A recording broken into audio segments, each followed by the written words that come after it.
지금 전 세계는 말이죠. 인공지능에 그야말로 천문학적인 돈을 쏟아붓고 있습니다. 현대판 골드러시라고 할 수 있죠.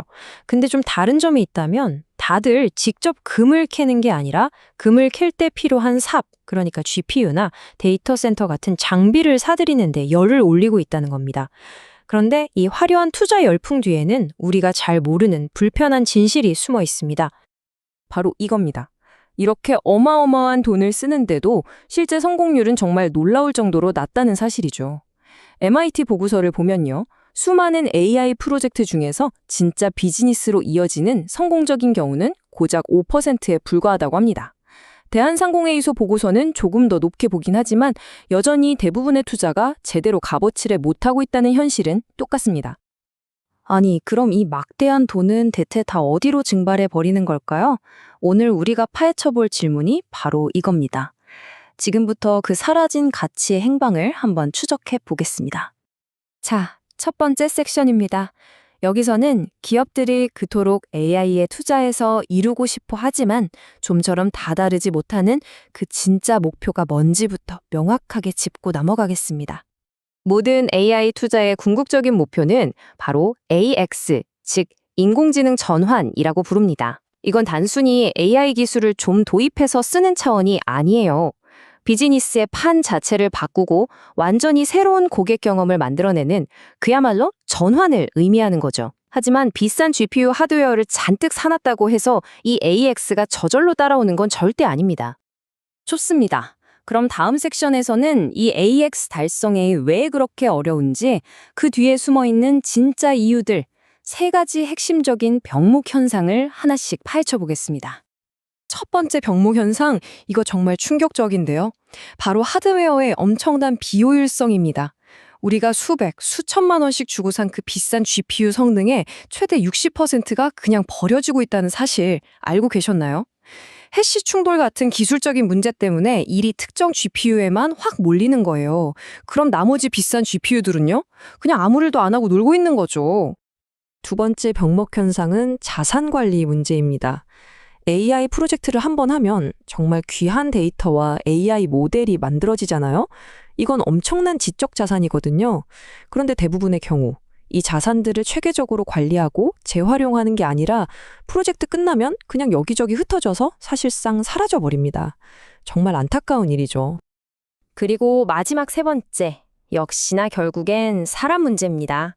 이 모든 복잡한 하드웨어, 소프트웨어 문제를 다 해결하고 진짜 가치를 만들어낼 수 있는 숙련된 AI 엔지니어, 이런 분들은 전 세계적으로 항상 부족합니다. 결국 이 인재 부족이 성공으로 가는 길을 가로막는 가장 큰 장벽이 되는 셈입니다. 자, 그럼 이 심각한 세 가지 병목 현상을 해결할 방법은 없을까요? 여기서 아주 기가 막힌 비유를 들고 나온 회사가 있습니다. 바로 스스로를 소프트웨어계의 엔비디아라고 부르는 곳이죠. 이 소프트웨어계의 엔비디아라는 비유 정말 와닿지 않나요? 만약에 엔비디아가 AI라는 자동차의 강력한 엔진인 GPU를 만드는 회사라면 아크릴은 그 엔진의 힘을 100% 끌어내서 바퀴까지 전달하는 아주 정교한 소프트웨어 제어 시스템을 만드는 회사라는 겁니다.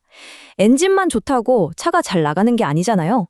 바로 그 제어 시스템이 있어야 진짜 성능이 나오는 거죠. 아크릴의 핵심 제품군인 조나단이 바로 우리가 앞에서 얘기했던 그 세 가지 병목 현상을 정확히 겨냥합니다. GPU 베이스는 놀고 있던 GPU들을 깨워서 일을 시키고 플라이 베이스는 흩어지던 데이터와 모델 자산들을 착착 정리해주고요. 마지막으로 에이전트 베이스는 항상 부족한 엔지니어들의 복잡한 업무를 자동화해서 일손을 덜어줍니다. 그래서 효과가 어느 정도냐고요? 한번 보세요. GPU 베이스 하나만 도입해도 낭비되던 GPU 활용률이 60%에서 무려 85%까지 뛰어오릅니다. 이게 무슨 뜻이냐면 돈 한 푼 안 들이고 GPU를 거의 40%나 더 증설한 것과 똑같은 효과를 보는 거예요. 엄청나죠? 자, 이제 이론은 충분히 들었으니 이게 진짜 현장에서 통하는지 한번 봐야겠죠? 가장 까다롭기로 소문난 분야 중 하나인 실제 의료 현장에서 어떻게 그 가치를 증명했는지 살펴보겠습니다. 의료 분야는 데이터도 너무 복잡하고 규제도 빡빡해서 AI 도입이 정말 어렵거든요. 아크릴은 이걸 어떻게 풀었냐면요. 일단 나디아라는 의료 데이터 특화 플랫폼으로 병원의 뒤죽박죽 데이터를 싹 정리합니다. 그 깨끗한 데이터 위에 우리가 아는 조나단 엔진을 딱 얹어서 AI 개발 환경을 최적화하고요. 마침내 사람의 생명을 살리는 의료 AI를 만들어내는 겁니다. 그 결과가 정말 대단합니다. 초기 우울증 진단이나 욕창 중증도 예측 같은 분야에서 국내 최초의 성과를 냈고요. 더 중요한 건 이걸로 만든 소프트웨어 의료기기 4개가 이미 보건복지부의 인허가까지 받았다는 거예요. 이건 그냥 연구실 수준의 이야기가 아니라 진짜 환자에게 쓸 수 있는 검증된 기술이라는 뜻이죠. 자, 그럼 다시 한 걸음 물러나서 이 기술이 가진 더 큰 그림, 그러니까 시장 기회와 미래는 어떨지 한번 보겠습니다. 아크릴 바웨진 대표의 이 말이 이 회사의 비전을 가장 잘 보여주는 것 같아요. AI 하려면 엔비디아 GPU 사야지? 하는 생각 다음에 그럼 그 GPU 제대로 쓰려면 당연히 이 AX 인프라 소프트웨어도 있어야지? 이렇게 만들겠다는 겁니다. 정말 야심찬 목표죠. 그럼 이 시장 대체 얼마나 클까요?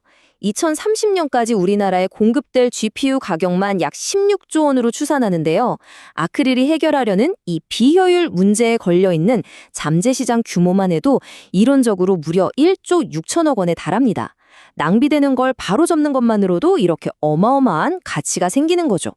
자, 마지막으로 이런 질문을 던져보면서 마무리하고 싶습니다. AI라는 악기의 성능은 날이 갈수록 좋아지고 있잖아요. 어쩌면 앞으로는 이 엄청난 악기 그 자체보다도 이 수많은 악기들을 모아서 최고의 하모니를 만들어내는 지휘자의 역할이 훨씬 더 중요해지는 시대가 오고 있는 건 아닐까요? 한번 생각해 볼 문제인 것 같습니다.